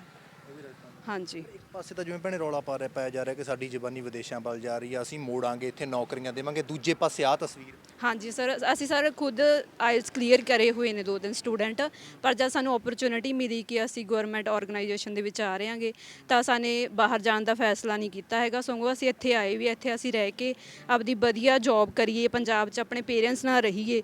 ਬਟ ਸਾਨੂੰ ਇਹ ਚੀਜ਼ ਦਿਖਾਈ ਗਈ ਹੈ, ਇਹਨਾਂ ਨੇ ਸਾਨੂੰ ਇੱਕਦਮ ਕੱਢ ਦਿੱਤਾ, ਪਰ ਅਸੀਂ ਇੱਥੋਂ ਨਹੀਂ ਜਾਵਾਂਗੇ, ਹੁਣ ਅਸੀਂ ਇੱਥੇ ਹੀ ਡਿਊਟੀ ਕਰਾਂਗੇ। ਤੇ ਸਾਨੇ ਜਥੇਬੰਦੀਆਂ ਦਾ ਸਹਾਰਾ ਲਿਆ, ਸਾਨੂੰ ਪੱਕਾ ਯਕੀਨ ਹੈ ਕਿ ਉਹ ਸਾਨੂੰ ਸਾਡੀ ਨੌਕਰੀ ਤੇ ਬਹਾਲ ਕਰਨਗੇ। ਜਦੋਂ ਹੁਣ ਕਦੇ ਗੱਲਬਾਤ ਭੈਣੇ ਹੋਈ ਹੋਣੀ, ਹੁਣ ਕੀ ਆਖਦੇ ਨੇ? ਤੇ ਜਦੋਂ ਤੁਸੀਂ ਧਰਨਾ ਲਾਇਆ ਉਸ ਤੋਂ ਬਾਅਦ ਗੱਲਬਾਤ ਹੋਈ ਤਾਂ ਕੀ ਕਹਿੰਦੇ ਨੇ? ਹਾਲੇ ਤਾਂ ਕੁਝ ਵੀ ਨਹੀਂ ਕਹਿ ਰਹੇ ਸਰ, ਉਹ ਕੋਈ ਜਵਾਬ ਨਹੀਂ ਆਇਆ, ਕੋਈ ਵੀ ਮੀਟਿੰਗ ਇਹਨਾਂ ਨੇ ਕਰੀ ਨਹੀਂ ਹੈਗੀ। ਇੱਕ ਮੀਟਿੰਗ ਦੇ ਵਿੱਚ ਸੱਦਿਆ ਸੀਗਾ ਤੇ ਯੂਨੀਅਨ ਨਾਲ ਗੱਲ ਹੋਈ ਸੀਗੀ, ਤਾਂ ਉਹਨਾਂ ਨੇ ਇਹੀ ਗੱਲ ਕਹੀ ਸੀ ਵੀ ਇਹਨਾਂ ਨਰਸਿੰਗ ਸਟਾਫ ਨੂੰ ਰੱਖ ਨਹੀਂ ਸਕਦੇ। ਇਸ ਚੀਜ਼ ਦਾ ਦੁਖਾਂਤ ਨਹੀਂ ਹੁੰਦਾ ਕਿ ਸਾਡੇ ਪੰਜਾਬ ਦੀ ਧਰਤੀ ਆ, ਪੰਜਾਬ ਦੀ ਧਰਤੀ ਤੇ ਹੋਰਨਾਂ ਸੂਬਿਆਂ ਦੇ ਲਈ ਤਾਂ ਦਰਵਾਜ਼ੇ ਜਿਹੜੇ ਆ ਖੁੱਲ੍ਹੇ ਨੇ, ਪਰ ਸਾਡੇ ਲਈ ਇੱਕਦਮ ਹੀ ਬੰਦ ਕਰਤੇ? ਹਾਂਜੀ ਸਰ, ਉਹ ਤਾਂ ਹੈ। ਹੁਣ ਇਹ ਪੰਜਾਬ ਦਾ ਬੇੜਾ ਗਰਕ ਕਰਨ ਤੇ ਤੁਲੇ ਹੋਏ ਨੇ ਨਾ, ਕਿਉਂਕਿ ਇਹ ਪੰਜਾਬ ਦੀ ਧਰਤੀ ਹੈ, ਡਿਸਟ੍ਰਿਕਟ ਸੰਗਰੂਰ ਦੇ ਵਿੱਚ ਆਇਆ ਸਪੈਸ਼ਲ। ਇੱਥੇ ਆਪਣੀ ਪੰਜਾਬੀ ਲੈਂਗੁਏਜ ਦਾ ਡਿਫਰੈਂਟ ਵੀ ਹੈਗਾ, ਕਿਉਂਕਿ ਉਹ ਰਾਜਸਥਾਨੀ ਜਾਂ ਹਿੰਦੀ ਇੱਦਾਂ ਬਿਹਾਰ ਦੇ ਨੇਗੇ, ਉਹ ਬੋਲਦੇ ਹੈਗੇ, ਤੇ ਆਪਣੇ ਪੰਜਾਬ ਦੇ ਨੂੰ ਤਾਂ ਸਮਝ ਨਹੀਂ ਆਉਂਦੀ ਲੈਂਗੁਏਜ ਵੀ ਕੀ ਕਹਿੰਦੇ ਨੇਗੇ। ਤਾਂ ਲੱਗਦਾ ਹੈ ਉਹ ਪੰਜਾਬ ਜ਼ਬਾਨੀ ਨੂੰ ਵਾਪਸ ਮੋੜ ਲਾਂਗੇ, ਜਿਵੇਂ ਕਹਿੰਦੇ ਨੇ ਕਿ ਵਾਪਸ ਜ਼ਬਾਨੀ ਨੂੰ ਭਾਈ ਵਾਪਸ ਮੋੜਨਾ, ਇਹਨਾਂ ਸੂਬਿਆਂ ਦੇ ਵਿੱਚ ਦੁਬਾਰਾ ਲੈ ਕੇ ਆਉਣਾ। ਮੈਨੂੰ ਨਹੀਂ ਲੱਗਦਾ ਵੀ ਜੇ ਇਹ ਜਵਾਨੀ ਨੂੰ ਵਾਪਸ ਮੋੜਨਗੇ ਇਸ ਹਾਲਾਤ। ਹਾਂਜੀ। ਕਿੰਨਾ ਸਮਾਂ ਹੋ ਗਿਆ ਜੀ ਤੁਹਾਨੂੰ? ਮੈਨੂੰ ਇੱਥੇ 6 ਮੰਥ ਹੋ ਗਏ। 6 ਮੰਥ ਤੁਹਾਨੂੰ ਇੱਥੇ? ਤੇ ਉਦੋਂ ਦੱਸਿਆ ਗਿਆ ਸੀ ਕਿ ਇੱਕਦਮ ਕੱਢ ਦਿੱਤਾ ਜਾਊਗਾ ਭਾਈ? ਕੁਛ ਵੀ ਨਹੀਂ ਦੱਸਿਆ ਗਿਆ, ਜਿਵੇਂ ਸੇਮ ਇਹਨਾਂ ਨੇ ਕਿਹਾ, ਸਾਡੇ ਸਿਸਟਰ ਜੀ ਨੇ ਸਾਨੂੰ ਇਸੇ ਬੇਸ ਤੇ ਰੱਖਿਆ ਗਿਆ ਸੀ, ਸਾਨੂੰ ਇਹਨਾਂ ਨੇ ਕੋਈ ਨੋਟਿਸ ਨਹੀਂ ਦਿੱਤਾ, ਹੁਣ ਵੀ ਕੱਢਣ ਵੇਲੇ ਵੀ, ਤੇ ਬਸ ਸਾਨੂੰ ਸਿੱਧਾ ਹੀ ਕਿਹਾ ਵੀ ਤੁਸੀਂ ਜਾਓ ਕਰਨ। ਹਾਂਜੀ। ਫਿਰ ਇਸ ਤੋਂ ਹੀ ਗੁਜ਼ਾਰਾ ਜਿਹੜਾ ਤੁਹਾਡਾ ਚੱਲਦਾ ਸੀ? ਹਾਂਜੀ ਹਾਂਜੀ, ਇਸ ਤੋਂ ਹੀ ਹੈ ਜੀ। ਤੇ ਫਿਰ ਹੁਣ ਇਸ ਤੋਂ ਬਾਅਦ? ਉਸ ਤੋਂ ਬਾਅਦ ਬੈਠੇ ਹਾਂ ਸਰ। ਧਰਨੇ ਤੇ ਅਸੀਂ ਆਪਣੇ ਹੱਕ ਲੈ ਕੇ ਰਹਾਂਗੇ ਜੀ। ਕਿੰਨਾ ਸਮਾਂ ਹੋ ਗਿਆ ਤੁਹਾਨੂੰ ਬੈਠੇ? ਸਾਨੂੰ 10 ਦਿਨ ਹੋ ਗਏ ਜੀ, ਪਰ ਸਾਡੀ ਕੋਈ ਸੁਣਵਾਈ ਕੋਈ ਨਹੀਂ ਜੀ। ਨਹੀਂ ਜੀ। ਕੋਈ ਆਇਆ ਜੀ ਤੁਹਾਡੇ ਕੋਲੇ? ਆਇਆ ਕੋਈ ਇੱਥੇ ਬੌੜਿਆ ਇਹਨਾਂ ਦਾ ਸਰਕਾਰ ਦਾ ਸਾਡੇ ਕੋਲ ਕੋਈ ਨਹੀਂ ਪਹੁੰਚਿਆ ਜੀ। ਇੱਥੋਂ ਨਹੀਂ, ਇੱਥੋਂ ਵੀ ਨਹੀਂ, ਅੰਦਰੋਂ ਵੀ ਨਹੀਂ ਕੋਈ ਨਹੀਂ। ਹਾਂਜੀ। ਇੱਕ ਦਿਨ ਹੋਈ ਸੀਗੀ ਸਰ, ਮੀਟਿੰਗ ਹੋਈ ਸੀ। ਡਾਕਟਰ ਰਣਜੀਤ ਸਿੰਘ ਭੋਗਲ ਆਏ ਸੀਗੇ ਤੇ ਡਾਕਟਰ ਨਿਪੁਨ ਆਏ ਸੀਗੇ, ਮੈਡੀਕਲ ਆਫੀਸਰ ਨੇ ਉਹ ਵੀ ਆਏ ਸੀ ਤੇ ਡਾਕਟਰ ਸ਼ਰੂਤੀ ਸ਼ਰਮਾ ਵੀ ਹੈਗੇ ਸੀ। ਸਾਡੇ ਜਿਹੜੇ ਜਥੇਬੰਦੀਆਂ ਗੁਰਾਹਾਂ ਦੇ ਬਲਾਕ ਪ੍ਰਧਾਨ ਨੇ, ਡਾਇਰੈਕਟ ਉਹਨਾਂ ਨੂੰ ਹੀ ਕਾਲ ਕਰਕੇ ਬੁਲਾਇਆ ਗਿਆ ਸੀ, ਉਹਨਾਂ ਨਾਲ ਮੀਟਿੰਗ ਕੀਤੀ ਸੀ। ਤਾਂ ਮਤਲਬ ਜਦੋਂ ਉਹਨਾਂ ਨੇ ਪੁੱਛਿਆ, ਉਹ ਸਿਰਫ 5 ਮਿੰਟ ਦੀ ਮੀਟਿੰਗ ਹੋਈ ਸੀਗੀ, ਹਾਰਡਲੀ 5 ਮਿੰਟ। ਤੇ ਬਸ ਉਹਨਾਂ ਨੇ ਇਹੀ ਪੁੱਛਿਆ ਕਿ ਇਹਨਾਂ ਬੱਚੀਆਂ ਦਾ ਕੋਈ ਹੱਲ ਕਰੋ, ਕੀ ਸਿਸਟਮ ਹੋਇਆ। ਉਹ ਕਹਿੰਦੇ ਕਿ ਸਾਡੇ ਹੱਥ ਵਿੱਚ ਇਹ ਕੁਛ ਨਹੀਂ ਆ, ਤੁਸੀਂ ਉੱਪਰ ਜਾਓ। ਉਹ ਕਹਿੰਦੇ ਉੱਪਰ ਅਸੀਂ ਕਿੱਥੇ ਜਾਈਏ? ਕਹਿੰਦੇ ਜੀ ਤੁਸੀਂ ਮਤਲਬ ਅਮਿਤ ਸ਼ਾਹ ਤੱਕ ਉਹਨਾਂ ਨੇ ਨਾਮ ਲਿਆ ਕਿ ਹਾਂ ਕਿ ਤੁਸੀਂ ਉੱਥੇ ਜਾਓ ਜੀ, ਮੋਦੀ ਸਰਕਾਰ ਨਾਲ ਲਾਓ ਤੁਸੀਂ ਇਹ ਮੱਥਾ, ਸਾਡਾ ਇਸ 'ਚ ਕੋਈ ਕੰਮ ਨਹੀਂ ਆ। ਹੁਣ ਵੀ ਮਤਲਬ ਈਵਨ ਸਾਨੂੰ ਹੁਣ ਵੀ ਅੰਦਰੋਂ ਮੈਸੇਜ ਮਿਲ ਰਹੇ ਨੇ ਕਿ ਸਾਡੇ ਹੱਥ 'ਚ ਕੁਝ ਨਹੀਂ ਹੈ, ਤੁਸੀਂ ਸੈਂਟਰ ਨਾਲ ਦੇਖੋ। ਪੰਜਾਬ ਸਰਕਾਰ ਤੱਕ ਪਹੁੰਚ ਜਾਂ ਕੋਈ ਨੁਮਾਇੰਦਾ ਉਹਨਾਂ ਦਾ ਆ ਕੇ ਢੋਕਿਆ ਹੋਵੇ ਇੱਥੇ ਸਾਰ ਲਈ ਹੋਵੇ? ਨਹੀਂ, ਉਹ ਤਾਂ ਅਸੀਂ ਡੇਲੀ ਇਸ ਪਰ ਮੀਡੀਆ ਦੇ ਥਰੂ ਵੀ ਅਸੀਂ ਡੇਲੀ ਭਗਵੰਤ ਮਾਨ ਸਾਹਿਬ ਨੂੰ ਕਹਿ ਰਹੇ ਹਾਂ ਕਿ ਤੁਹਾਡਾ ਨਾਰਾ ਕਿੱਥੇ ਹੈ, ਜਿਹੜਾ ਤੁਸੀਂ ਕਹਿੰਦੇ ਸੀਗੇ ਭਗਤ ਸਿਆਂ ਤੇਰੀ ਸੋਚ ਤੇ ਪਹਿਰਾ ਦੇਾਂਗੇ ਠੋਕ ਕੇ, ਉਹ ਕਿੱਥੇ ਹੈ? ਸਾਨੂੰ ਤਾਂ ਅੱਜ ਲਾਸਟ ਸੰਡੇ ਤੋਂ ਬੈਠੇ ਆ, ਅੱਜ 9ਵਾਂ ਦਿਨ ਹੋ ਚੱਲਿਆ ਇੱਥੇ ਬੈਠਿਆਂ ਨੂੰ, ਕੋਈ ਵੀ ਨਹੀਂ ਆਇਆ। 12 ਕਿਲੋਮੀਟਰ ਤੇ ਈਵਨ ਕੋਠੀ ਹੈ ਭਗਵੰਤ ਮਾਨ ਸਾਹਿਬ ਦੀ। ਫਿਰ ਕੀ ਗੱਲ ਆ? ਕਿਉਂਕਿ ਉਹ ਕਹਿੰਦੇ ਨੇ ਕਿ ਪਹਿਲਾਂ ਜਿਹੜਾ ਬੂਟਾ ਲਾਇਆ ਸੀ, ਪੱਤਾ ਖਿੜਿਆ ਸੀ, ਉਹ ਸੰਗਰੂਰ ਵਾਲ ਨਹੀਂ ਖੜਾਇਆ ਸੀ, ਤਾਂ ਹੁਣ ਮੁੱਖ ਮੰਤਰੀ ਬਣ ਕੇ ਕੀ ਗੱਲ ਭੁੱਲ ਗਏ ਨੇ? ਭੁੱਲ ਹੀ ਗਏ ਜੀ, ਸਾਨੂੰ ਤਾਂ ਇਹੀ ਲੱਗ ਰਿਹਾ ਕਿ ਭੁੱਲ ਗਏ ਨੇ। ਉਹਨਾਂ ਨੂੰ ਦੇਖ ਹੀ ਨਹੀਂ ਰਹੇ। ਮੈਨੂੰ ਤਾਂ ਲੱਗਦਾ ਨਹੀਂ ਕਿ ਉਹ ਸੀਐਮ ਦੀ ਮਤਲਬ ਕੁਰਸੀ ਤੇ ਬੈਠਣ ਤੋਂ ਬਾਅਦ ਕਦੇ ਸੰਗਰੂਰ ਵੱਲ ਨਿਗਾਹ ਬੈਕ ਮੁੜ ਕੇ ਦੇਖਿਆ ਹੋਊਗਾ ਕਿ ਮੈਂ ਸੰਗਰੂਰ ਦਾ ਜੰਪਲ ਆ ਜਾਂ ਮੇਰੇ ਸੰਗਰੂਰ ਦੇ ਵਿੱਚ ਕੀ ਹੋ ਰਿਹਾ ਕੀ ਨਹੀਂ ਹੋ ਰਿਹਾ। ਕਿਉਂਕਿ ਜ਼ਿਆਦਾਤਰ ਧਰਨੇ ਜਿਹੜੇ ਹੈਗੇ ਨੇ ਉਹ ਸੰਗਰੂਰ ਡਿਸਟ੍ਰਿਕਟ 'ਚ ਹੀ ਲੱਗ ਰਹੇ ਨੇ। ਮੈਨੂੰ ਲੱਗਦਾ 8-9 ਧਰਨੇ ਲੱਗੇ ਹੋਣਗੇ। ਆਹ ਰੋਡ ਤੇ ਵੀ ਮਤਲਬ ਅਸੀਂ ਡੇਲੀ ਧਰਨੇ ਦੇਖਦੇ ਹਾਂ। ਸੀਐਮ ਦੀ ਕੋਠੀ ਨੂੰ ਤਾਂ ਡੇਲੀ ਹੀ ਘੇਰਾ ਪੈਂਦਾ। ਇਹ ਰੀਜ਼ਨ ਪਤਾ ਨਹੀਂ ਕਿਉਂ ਆ ਕਿ ਉਹ ਦੇਖਦੇ ਨਹੀਂ ਜਾਂ ਮਤਲਬ ਲੋਕੀ ਨਹੀਂ ਸੁਣ ਰਹੇ, ਸਾਨੂੰ ਤਾਂ ਪਤਾ ਨਹੀਂ, ਪਰ ਸਾਡੀ ਆਵਾਜ਼ ਤਾਂ ਉਹਨਾਂ ਨੇ ਹਲੇ ਤੱਕ ਕੁਝ ਨਹੀਂ ਸੁਣਿਆ। ਜਦੋਂ ਸੰਗਰੂਰ ਦਾ ਮੁੱਖ ਮੰਤਰੀ ਬਣਿਆ ਹੁੰਦਾ ਉਹ ਖੁਸ਼ੀ ਹੋਈ ਹੋਣੀ ਆ ਕਿ ਹੁਣ ਤਾਂ ਸਾਨੂੰ ਪਹਿਲ ਦੇ ਆਧਾਰ ਤੇ ਨੌਕਰੀਆਂ ਮਿਲਣਗੀਆਂ। ਹਾਂਜੀ, ਉਦੋਂ ਤਾਂ ਬਹੁਤ, ਮੈਂ ਵੀ ਬੜੀ ਹੁੱਬ ਕੇ ਵੋਟ ਪਾ ਕੇ ਆਈ ਸੀਗੀ ਉਹਨਾਂ ਨੂੰ। ਹਾਂ ਵੀ ਭਰਾ ਬਣ ਗਿਆ ਤੇ ਪਤਾ ਨਹੀਂ ਕੀ ਕਰ ਦੇਣਾ ਸਾਡੇ ਲਈ। ਹੁਣ ਫਿਰ ਗੁਜ਼ਾਰਾ ਵੀ ਇੱਥੋਂ ਚੱਲਦਾ ਸੀ? ਹਾਂਜੀ ਈਵਨ ਕਿ ਬਹੁਤ ਸਾਰਾ ਸਟਾਫ ਤਾਂ ਐਵੇਂ ਦਾ ਸੀਗਾ ਕਿ ਕੁਝ ਮਤਲਬ ਪਿੰਡਾਂ 'ਚ ਵੀ ਰਹਿੰਦੇ ਸੀਗੇ, ਉਹ ਆਪਣਾ ਪਿੰਡਾਂ ਵਾਲਾ ਮਾਹੌਲ ਛੱਡ ਕੇ ਨੇੜੇ ਸੰਗਰੂਰ ਰਹਿਣ ਲੱਗ ਗਏ ਸੀਗੇ। ਜਿਹੜਾ ਉਹਨਾਂ ਦਾ ਪਹਿਲਾਂ ਵਾਲਾ ਸਿਸਟਮ ਸੀ ਉਹ ਮਤਲਬ ਆਪਣੇ ਹੱਥੋਂ ਗਵਾ ਚੁੱਕੇ ਨੇ ਇਸ ਪੀਜੀਆਈ ਦੇ ਸਿਰ ਤੇ, ਕਿ ਸਾਨੂੰ ਪੀਜੀਆਈ 'ਚ ਨੌਕਰੀ ਮਿਲ ਗਈ, ਸਾਡਾ ਗੁਜ਼ਾਰਾ ਵਧੀਆ ਹੋਊਗਾ, ਅਸੀਂ ਨੇੜੇ ਰਹਿੰਦੇ ਹਾਂ।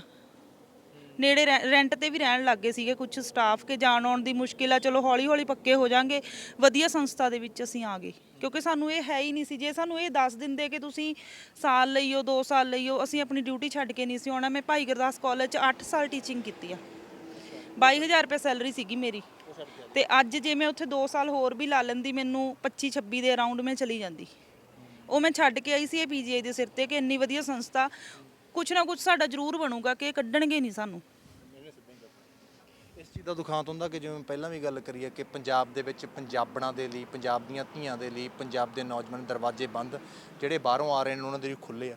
ਹਾਂਜੀ, ਖੁੱਲ੍ਹੇ ਆ ਦਰਵਾਜ਼ੇ ਸਾਡੇ। ਇੱਥੇ ਦੇਖ ਲਓ ਪੀਜੀਆਈ ਅੰਦਰ ਦੇਖ ਲਓ, ਸਾਰੇ ਬਾਹਰਲੀਆਂ ਸਟੇਟਾਂ ਲਈ ਦਰਵਾਜ਼ੇ ਖੁੱਲ੍ਹੇ ਆ। ਜਿਹੜੇ ਅੰਦਰ ਇੱਥੋਂ ਦੇ ਸੀਗੇ ਉਹਨਾਂ ਨੂੰ ਬਾਹਰ ਕੱਢ ਕੇ ਬਿਠਾਇਆ ਹੋਇਆ ਇਹਨਾਂ ਨੇ, ਰੋਡ ਤੇ ਬੈਠੇ ਆ ਅਸੀਂ। ਨੁਮਾਇੰਦਾ ਕੋਈ ਭੈਣੇ ਪਹੁੰਚ ਕੀਤੀ ਹੈ ਕਿਸੇ ਨੁਮਾਇੰਦੇ ਨੇ, ਕੋਈ ਐਮਐਲਏ, ਕੋਈ ਮੰਤਰੀ ਜਾਂ ਕੋਈ ਮੁੱਖ ਮੰਤਰੀ ਸਾਹਿਬ? ਨਹੀਂ, ਹਜੇ ਤੱਕ ਤਾਂ ਕੋਈ ਨਹੀਂ ਪਹੁੰਚ ਰਿਹਾ ਜੀ ਇੱਥੇ। ਕੋਈ ਵੀ ਨਹੀਂ। ਨਹੀਂ, ਤੁਹਾਨੂੰ ਕਿੰਨਾ ਟਾਈਮ ਹੋ ਗਿਆ ਭੈਣੇ? ਸਾਨੂੰ 6 ਮੰਥ ਹੋ ਗਏ। ਹਾਂਜੀ। ਕਿੰਨੀ ਸੈਲਰੀ ਤੇ ਆਈ ਸੀ? ਅਸੀਂ 11,000 ਸੈਲਰੀ ਤੇ। ਦੱਸਿਆ ਗਿਆ ਪਹਿਲਾਂ ਕੁਝ ਤੁਹਾਨੂੰ ਨੋਟਿਸ ਮਿਲਿਆ ਹੋਵੇ? ਨਹੀਂ ਸਰ, ਕੁਝ ਨਹੀਂ ਕਿਹਾ। ਇਹਨਾਂ ਨੇ ਕਿਹਾ ਸੀ ਵੀ ਹੌਲੀ ਤੁਸੀਂ ਪਿੰਡਾਂ 'ਚੋਂ ਇਕੱਠੇ ਕਰੋ, ਵੀ ਵੱਧ ਤੋਂ ਵੱਧ ਇੱਥੇ ਜਿਵੇਂ ਜਨਸੰਖਿਆ ਵਧੂਗੀ ਉਸ ਹਿਸਾਬ ਨਾਲ ਸਾਨੂੰ ਪੱਕੇ ਕਰਦੇ ਜਾਵਾਂਗੇ। ਨਹੀਂ, ਇਹਨਾਂ ਨੇ ਸਾਨੂੰ 11,000 ਤੋਂ ਵੀ ਸਿੱਧਾ ਬਾਹਰ ਹੀ ਕੱਢਤਾ। ਕਿੰਨਾ ਸਮਾਂ ਹੋ ਗਿਆ ਜੀ ਤੁਹਾਨੂੰ? 6 ਮੰਥ ਹੋ ਗਏ ਸੀ ਮੈਨੂੰ। ਹਾਂਜੀ। ਦੱਸਿਆ ਗਿਆ ਨਹੀਂ ਸਰ, ਉਸ ਦਿਨ ਇਹ ਸਾਨੂੰ ਦੱਸਿਆ ਸੀ। ਮੈਂ ਨਾ ਓਟੀ 'ਚ ਕੰਮ ਕਰਦੀ ਹਾਂ, ਆਪਰੇਸ਼ਨ ਕਰਵਾ ਰਹੇ ਸੀ, ਮੇਰੇ ਨਾਲ ਦੀ ਕੁੜੀ ਸਕਰੱਬ ਸੀਗੀ ਤੇ ਪੇਸ਼ੈਂਟ ਦਾ ਆਪਰੇਟ ਚੱਲ ਰਿਹਾ ਸੀ ਤੇ ਸਾਨੂੰ ਇਧਰੋਂ ਓਪੀਡੀ 'ਚ ਫੋਨ ਜਾਂਦਾ ਸਾਡੇ ਇੰਚਾਰਜ ਦਾ ਕਿ ਸਾਨੂੰ ਇਦਾਂ ਕਰਕੇ ਕਹਿ ਰਹੇ ਨੇ ਤੁਸੀਂ ਹੈਂਡਓਵਰ ਦੇ ਦਿਓ, ਤੁਸੀਂ ਜਾਓ, ਤੁਸੀਂ ਫ੍ਰੀ ਹੋਗੇ। ਅਸੀਂ ਕਿਹਾ ਜੀ ਨਾ ਆਪਰੇਟ ਹੋ ਰਿਹਾ, ਅਸੀਂ ਆਪਰੇਟ ਛੱਡ ਕੇ ਨਹੀਂ ਆ ਸਕਦੇ, ਜਿੰਨੇ ਚਿਰ ਆਪਰੇਟ ਚੱਲ ਰਿਹਾ, ਆਪਰੇਟ ਖਤਮ ਹੋਏਗਾ ਫਿਰ ਅਸੀਂ ਆਵਾਂਗੇ। ਅਸੀਂ 2 ਘੰਟੇ ਇਹਨਾਂ ਨੂੰ ਵੇਟ ਕਰਵਾਈ। ਜਦੋਂ ਆਪਰੇਟ ਖਤਮ ਹੋਇਆ ਅਸੀਂ ਫਿਰ ਆਏ ਤੇ ਫਿਰ ਸਾਨੂੰ ਦੱਸਿਆ ਵੀ ਤੁਸੀਂ ਜਾਓ, ਤੁਹਾਡੀ ਲੋੜ ਨਹੀਂ ਹੈਗੀ ਇੱਥੇ ਹੁਣ ਸਾਨੂੰ। ਹਾਂਜੀ। ਚੱਲਦਾ ਫਿਰ ਇੱਥੋਂ ਹੀ ਸੀ ਗੁਜ਼ਾਰਾ ਭੈਣੇ ਕਰਦਾ, ਹਾਂਜੀ ਹੁਣ ਫਿਰ ਇਸ ਤੋਂ ਬਾਅਦ ਕਿਵੇਂ? ਹੁਣ ਇੱਥੇ ਬੈਠਿਆਂ ਜੀ ਅਸੀਂ ਆਪਣੀ ਨੌਕਰੀਆਂ ਜਥੇਬੰਦੀਆਂ ਸਾਡੇ ਨਾਲ ਨੇ, ਸਾਥ ਦੇ ਰਹੀਆਂ ਨੇਗੀਆਂ। ਸਰਕਾਰ ਸਾਡੀ ਕੋਈ ਸਹਾਇਤਾ ਨਹੀਂ ਕਰ ਰਹੀ ਹੈਗੀ, ਨਾ ਸਾਡੇ ਕੋਲ ਆ ਕੇ ਕੋਈ ਪੁੱਛ ਰਹੀ ਹੈਗੀ। ਅਸੀਂ ਉਹਨਾਂ ਸਹਾਰੇ ਅੰਦਰ ਜਾਵਾਂਗੇ, ਜਿੱਤ ਸਾਡੀ ਜ਼ਰੂਰ ਹੋਵੇਗੀ। ਵੱਡੀ ਗੱਲ ਭੈਣੇ, ਮੁੱਖ ਮੰਤਰੀ ਦੇ ਸ਼ਹਿਰ ਦੇ ਵਿੱਚ ਬੈਠੇ ਹੋ, ਜਿਵੇਂ ਭੈਣ ਨੇ ਵੀ ਕਿਹਾ 12 ਕਿਲੋਮੀਟਰ ਤੇ ਮੁੱਖ ਮੰਤਰੀ ਦੀ ਕੋਠੀ ਆ, ਕੀ ਗੱਲ ਉਸ ਕੋਠੀ ਤੋਂ ਇਹ ਦਿਖਾਈ ਨਹੀਂ ਦਿੰਦਾ ਜਾਂ ਇਹ ਧਰਨਾ ਦਿਖਾਈ ਨਹੀਂ ਦੇ ਰਿਹਾ? ਸਾਨੂੰ ਤਾਂ ਇਦਾਂ ਹੀ ਲੱਗ ਰਿਹਾ ਜੀ, ਦਿਖਾਈ ਨਹੀਂ ਦੇ ਰਿਹਾ। ਅੱਖਾਂ ਬੰਦ ਨੇ ਭਗਵੰਤ ਮਾਨ ਦੀਆਂ। ਇੱਧਰ ਸੰਗਰੂਰ ਵੱਲ ਜਾਂਦੇ ਇੰਨੇ ਧਰਨੇ ਲੱਗ ਰਹੇ ਨੇ, ਸ਼ਾਇਦ ਉਹਦੀਆਂ ਅੱਖਾਂ ਹੀ ਬੰਦ ਨੇ ਇਸ ਸਾਈਡ ਤੋਂ। ਤਾਂ ਅੱਖਾਂ ਤੋਂ ਅੰਨੇ ਹੋ ਗਏ ਨੇ ਜੀ ਤੇ ਕੰਨਾਂ ਤੋਂ ਬੋਲੇ ਹੋ ਗਏ ਨੇ, ਜਿਹੜਾ ਕਿ ਉਹਨਾਂ ਨੂੰ ਸਾਡੀ ਤਸਵੀਰ ਨਹੀਂ ਦਿਖ ਰਹੀ ਤੇ ਕੰਨਾਂ ਤੋਂ ਸੁਣ ਨਹੀਂ ਰਹੀ ਉਹਨਾਂ ਨੂੰ ਨਿਊਜ਼ ਵੀ ਕੁੜੀਆਂ ਕੀ ਕਹਿ ਰਹੀਆਂ। ਤਾਂ ਹੀ ਨਹੀਂ ਸਾਡੇ ਕੋਲੇ ਆ ਰਹੇ ਉਹ, ਤਾਂ ਹੀ ਨਹੀਂ ਸਾਡੀ ਪੁਕਾਰ ਸੁਣ ਰਹੇ ਵੀ ਸਾਡੇ ਪੰਜਾਬ ਦੀਆਂ ਧੀਆਂ ਭੈਣਾਂ ਨੇ। ਨਰਿੰਦਰ ਕੌਰ ਭਰਾ ਹੈ ਉਹ ਲੋਕ ਘਰਾਂ 'ਚ ਕਹਿੰਦੀ ਸੀ ਹੋ ਜਾ ਕੇ ਵੀ ਹਾਂ ਵੀ ਮੈਨੂੰ ਵੋਟਾਂ ਪਾਓ, ਪਰ ਉਹ ਸਾਡੇ ਕੋਲ ਨਹੀਂ ਆਈ ਹੈਗੀ। ਸਾਡੀ ਗੱਲ ਹੀ ਨਹੀਂ ਸੁਣੀ ਉਹਨੇ, ਆ ਕੇ ਆਪਣੀ ਸ਼ਕਲ ਵੀ ਨਹੀਂ ਦਿਖਾਈ ਉਹਨੇ ਸਾਡੇ ਕੋਲ ਆ ਕੇ। ਅੱਜ ਸਾਨੂੰ 9 ਦਿਨ ਹੋ ਗਏ ਧਰਨੇ ਤੇ ਬੈਠਿਆਂ ਨੂੰ। ਉਹ ਤਾਂ ਵੋਟਾਂ ਇਹਨਾਂ ਨੂੰ ਪਾਈਆਂ ਹੋਣਗੀਆਂ ਵੀ ਸਾਡੇ। ਹਾਂ ਮੈਂ ਵੋਟ ਪਾਈ ਸੀ ਨਰਿੰਦਰ ਭਰਾਜ ਨੂੰ। ਦੇਖੋ ਮੈਨੂੰ ਆਏ ਸੀ ਵੀ ਸਾਡੀ, ਚਲੋ ਉਹ ਤਾਂ ਕੁੜੀ ਹੈ, ਜਨਾਨੀ ਹੈ, ਵੀ ਸਾਡੀ ਗੱਲ ਸੁਣੂਗੀ, ਪਰ ਉਹਨੇ ਵੀ ਨਹੀਂ ਸਾਡੀ ਗੱਲ। ਮੁੱਲ ਮੋੜਿਆ ਵੋਟ ਦਾ ਫਿਰ ਇਹਨਾਂ ਨੇ? ਨਹੀਂ ਮੋੜਿਆ, ਬਿਲਕੁਲ ਵੀ ਨਹੀਂ ਮੋੜਿਆ।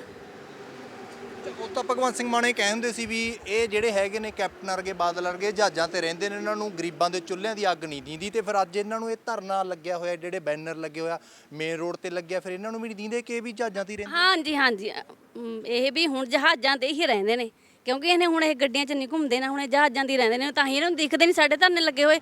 ਜਹਾਜ਼ ਤੋਂ ਉੱਪਰੋਂ ਕਿੰਨਾ ਦਿਖੂਗਾ, ਨੀਚੇ ਤੱਕ ਦੀਂਦਾ ਨਹੀਂ ਨਾ ਵੀ ਕੀ ਲੱਗਿਆ ਹੋਇਆ ਨੀਚੇ ਧਰਨਾ। ਦੁਨੀ ਨਹੀਂ ਦਿੰਦੀ ਜਹਾਜ਼ ਦੇ ਉੱਪਰ ਤਾਂ ਕਰਕੇ ਹੁਣ ਜਹਾਜ਼ਾਂ 'ਚ ਹੀ ਘੁੰਮਦੇ ਨੇ, ਗੱਡੀਆਂ 'ਚ ਨਹੀਂ ਹੋਏ ਘੁੰਮਦੇ ਹੈਗੇ। ਜਿਹੜੀ ਉਹ ਗੱਲ ਕਰਦੇ ਸੀ ਵੀ ਆਮ ਲੋਕਾਂ ਦੀ ਗੱਲ ਸੁਣੀ, ਜੋ ਆਮ ਘਰਾਂ ਤੋਂ ਸਾਡੇ ਸਿਆਸਤ ਚੱਲਿਆ ਕਰੂ, ਹੈ ਇਹ ਜਾਂ ਕੁਝ? ਨਹੀਂ ਉਹ ਤਾਂ ਇਹਨਾਂ ਨੇ ਵੋਟਾਂ ਲੈਣੀਆਂ ਹੁੰਦੀਆਂ ਨੇ, ਤਾਂ ਸਾਡੇ ਹੱਥ ਬੰਨ੍ਹਦੇ ਹੁੰਦੇ ਨੇ, ਸਾਨੂੰ ਵੋਟ ਪਾਓ, ਸਾਨੂੰ ਵੋਟ ਪਾਓ। ਅਸੀਂ ਪਾ ਦਿੱਤੀ, ਅਸੀਂ ਪਾਗਲਾਂ ਮੂਰਖਾਂ ਜਿਹੜਾ ਅਸੀਂ ਵੋਟ ਪਾਤੀ, ਪਰ ਹੁਣ ਸਾਡੀ ਕੋਈ ਸੁਣਵਾਈ ਨਹੀਂ ਕਰਦਾ, ਚਾਹੇ ਭਗਵੰਤ ਮਾਨ ਹੈ, ਚਾਹੇ ਨਰਿੰਦਰ ਭਰਾਜ ਹੈ। ਇਹ ਤਾਂ ਸਾਡੇ ਲਈ ਤਾਂ ਅੰਨੇ ਹੋ ਗਏ ਨੇ ਤੇ ਬੋਲੇ ਹੋ ਗਏ ਨੇ, ਜਿਹੜਾ ਨਾ ਇਹਨਾਂ ਨੂੰ ਸੁਣਦਾ ਤੇ ਨਾ ਇਹਨਾਂ ਨੂੰ ਦਿਖਦਾ। ਖਾਸ ਉਮੀਦ ਹੈ ਇਹਨਾਂ ਤੋਂ ਕੋਈ? ਸਾਨੂੰ ਕੋਈ ਉਮੀਦ ਨਹੀਂ, ਕਿਉਂਕਿ ਸਾਡੇ ਨਾਲ ਕੋਈ ਆ ਕੇ ਨਹੀਂ ਖੜਿਆ ਹੈਗਾ। ਅਸੀਂ ਇਹਨਾਂ ਤੋਂ ਕੋਈ ਉਮੀਦ ਨਹੀਂ ਰੱਖਦੇ ਹੈਗੇ। ਜੀ ਭੈਣ, ਅਸੀਂ ਮਤਲਬ ਜਿੰਨੀਆਂ ਵੀ ਇਹ ਰਾਜਨੀਤਿਕ ਪਾਰਟੀਆਂ ਨੇ, ਅਸੀਂ ਇਹਨਾਂ ਨੂੰ ਇੱਥੇ ਐਂਟਰ ਹੋਣ ਵੀ ਨਹੀਂ ਦੇਵਾਂਗੇ ਧਰਨੇ 'ਚ। ਨਹੀਂ, ਕਿਉਂਕਿ ਇਹਨਾਂ ਤੋਂ ਸਾਨੂੰ ਕੋਈ ਉਮੀਦ ਹੀ ਨਹੀਂ। ਸਾਨੂੰ ਕੀ ਪੂਰੇ ਪੰਜਾਬ ਨੂੰ ਉਮੀਦ ਨਹੀਂ। ਸਾਡੇ ਨਾਲ ਜਥੇਬੰਦੀਆਂ ਹੈਗੀਆਂ, ਸਾਡੀਆਂ 31 ਜਥੇਬੰਦੀਆਂ ਨੇ ਪੰਜਾਬ ਦੀਆਂ। ਮੈਨੂੰ ਨਹੀਂ ਲੱਗਦਾ ਕਿ ਕਿਸੇ ਵੀ ਜਥੇਬੰਦੀ ਨੇ ਸਾਨੂੰ ਜਵਾਬ ਦਿੱਤਾ ਹੋਊਗਾ। ਹਰ ਇੱਕ ਜਥੇਬੰਦੀ ਘੱਟੋ ਘੱਟ ਅਸੀਂ ਡੇਲੀ ਕੰਟੈਕਟ ਕਰਦੇ ਹਾਂ, ਹਰ ਇੱਕ ਮਤਲਬ ਬਜ਼ੁਰਗ ਨੂੰ ਕਰਦੇ ਹਾਂ, ਉਹ ਕਹਿੰਦੇ ਆ ਕਿ ਅਸੀਂ ਆਵਾਂਗੇ। ਦੂਜੇ ਦਿਨ ਸਾਡੇ ਕੋਲ ਆਉਂਦੇ ਵੀ ਨੇ। ਜਿੱਦਾਂ ਸਾਨੂੰ 8-9 ਵਜੇ ਦਾ ਟਾਈਮ ਦਿੰਦੇ ਨੇ, 10 ਵਜੇ ਦਾ, ਉਹ 5 ਮਿੰਟ ਪਹਿਲਾਂ ਪਹੁੰਚੇ ਹੁੰਦੇ ਨੇ ਸਾਡੇ ਨੂੰ ਇੱਥੇ। ਇਹਨਾਂ ਨੂੰ ਤਾਂ ਨਹੀਂ ਅਸੀਂ ਐਂਟਰ ਹੋਣ ਦੇਵਾਂਗੇ। ਭੈਣੇ ਮਤਲਬ ਤੁਹਾਡੀ ਮੰਗ ਕੀ ਹੈ, ਕਿ ਕਿਸ ਮੰਗ ਤੇ ਤੁਸੀਂ ਜੇਕਰ ਧਰਨਾ ਚੁੱਕੇ ਹੋ, ਕਿਸ ਮੰਗ ਤੇ? ਅਸੀਂ ਸਾਡੀਆਂ ਨੌਕਰੀਆਂ ਬਹਾਲ ਕਰ ਦੇਣ ਤੇ ਸਾਡਾ ਜਿਹੜਾ ਬਣਦਾ ਸਾਨੂੰ ਡੀਸੀ ਰੇਟ, ਕਿਉਂਕਿ ਇਹ ਸੰਸਥਾ ਚੱਲ ਹੀ ਚੰਡੀਗੜ੍ਹ ਦੇ ਉੱਤੇ ਰਹੀ ਹੈ। ਲਾਇਸੈਂਸ ਇਹਦਾ ਚੰਡੀਗੜ੍ਹ PGI ਤੋਂ ਆ। ਜੇ ਤਾਂ ਇਹਦਾ ਲਾਇਸੈਂਸ ਇਹ ਸੰਗਰੂਰ ਦਾ ਕਰ ਦੇਣ, ਅਸੀਂ ਸੰਗਰੂਰ ਦਾ ਡੀਸੀ ਰੇਟ ਲੈ ਲਾਂਗੇ, ਸਾਡੇ ਪੰਜਾਬ ਦੇ ਅੰਡਰ ਕਰਨ ਸੰਸਥਾ ਨੂੰ। ਤੇ ਜਿਹੜੇ ਪੱਕੇ ਬੰਦੇ ਆਏ ਆ ਉਹਨਾਂ ਨੂੰ ਚੰਡੀਗੜ੍ਹ ਦੇ ਡੀਸੀ ਰੇਟ ਤੇ 70,000 ਰੁਪਏ ਸੈਲਰੀ ਦੇ ਰਹੇ ਨੇ ਇਹ ਪੱਕਿਆਂ ਨੂੰ। ਤੇ ਸਾਨੂੰ ਜਿਵੇਂ ਵੀ ਇਹ ਰੱਖਦੇ ਆ, ਪਰ ਅਸੀਂ ਚੰਡੀਗੜ੍ਹ ਦਾ ਡੀਸੀ ਰੇਟ ਲੈ ਕੇ ਹੀ ਇੱਥੋਂ ਉੱਠਾਂਗੇ। ਉਹ ਇਹਨਾਂ ਦੀ ਮਰਜ਼ੀ ਆ ਕਦੋਂ ਦੇਣਾ, ਜਦੋਂ ਦੇਣਾ ਤਾਂ ਇਹਨਾਂ ਨੂੰ ਪੈਣਾ, ਕਿਉਂਕਿ ਸਾਨੂੰ ਜਿਸ ਦਿਨ ਅਸੀਂ ਇਸ ਝੰਡੇ ਦੇ ਨੀਚੇ ਆ ਗਏ ਸੀ ਨਾ, ਮੇਰਾ ਵਿਸ਼ਵਾਸ ਉਸੇ ਦਿਨ ਬਣ ਗਿਆ ਸੀ ਕਿ ਅਸੀਂ ਜਿੱਤਾਂਗੇ। ਚਾਹੇ ਇਹਨਾਂ ਨੂੰ ਸਾਡੀ ਹਾਰ ਲੱਗਦੀ ਆ, ਅਸੀਂ ਹਾਰ 'ਚੋਂ ਵੀ ਜਿੱਤ ਕੇ ਜਾਣਾ ਇੱਥੋਂ। ਲੱਗਦਾ ਇਹਨਾਂ ਨੂੰ ਵੀ ਹਾਰ? ਹਾਂ ਲੱਗ ਰਿਹਾ ਇਹਨਾਂ ਨੂੰ। ਕੀ ਕਹਿੰਦੇ ਨੇ? ਕੁਝ ਕਹਿੰਦੇ ਨੇ ਕਿ ਇਹ ਕਹਿ ਰਹੇ ਨੇ ਕਿ ਸਾਡੀ ਸਿਹਤ ਤੇ ਕੋਈ ਅਸਰ ਨਹੀਂ ਆ ਕੇ ਬਹਿ ਕੇ ਮੁੜ ਜਾਂਦੇ ਹੋ, ਕੋਈ ਅਸਰ ਨਹੀਂ। ਪਰ ਇਹਨਾਂ ਨੂੰ ਇਹਦਾ ਜਿਹੜਾ ਇਲਜ਼ਾਮ ਹੈ, ਇਸ ਦਾ ਬਹੁਤ ਮਹਿੰਗਾ ਪਊਗਾ ਇਹ।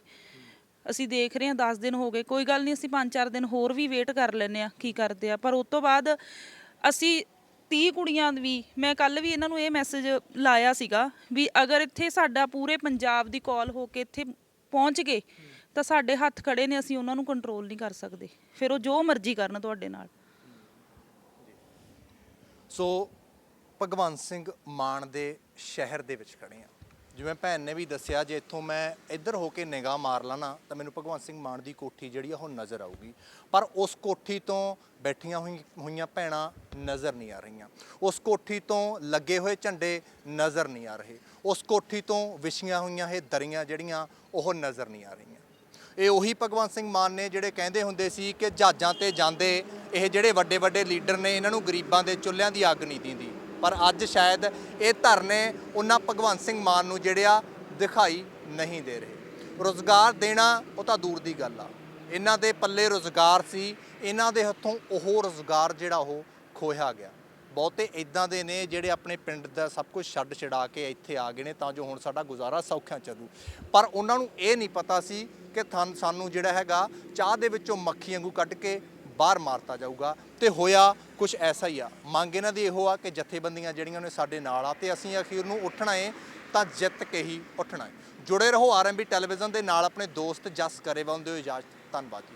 आउटसोर्स स्टाफ है जी हमारे कंपनी के थ्रू हमने इनको रिक्रूट किया था। हमने हमारी होम सर्विसेज ऑलरेडी एक टेंडर हुआ है कंपनी के साथ जी, जिसमें वो मैन पावर प्रोवाइड करती है जी। तो वो उसी को हमने लिखा था कि हमारी रेगुलर भर्तियां अभी चल रही हैं, तो जब तक रेगुलर भर्तियां नहीं होती हैं जी तब तक के लिए हमें कुछ number of nursing officer, like एक बार हमने 1 मांगा नंबर, फिर 10 मांगा, 18 मांगा, ऐसे अलग अलग नंबर्स में हमने उनसे लास्ट मार्च को हमने उनसे 18 नंबर ऑफ नर्सिंग ऑफिसर्स मांगे till the regular person joins.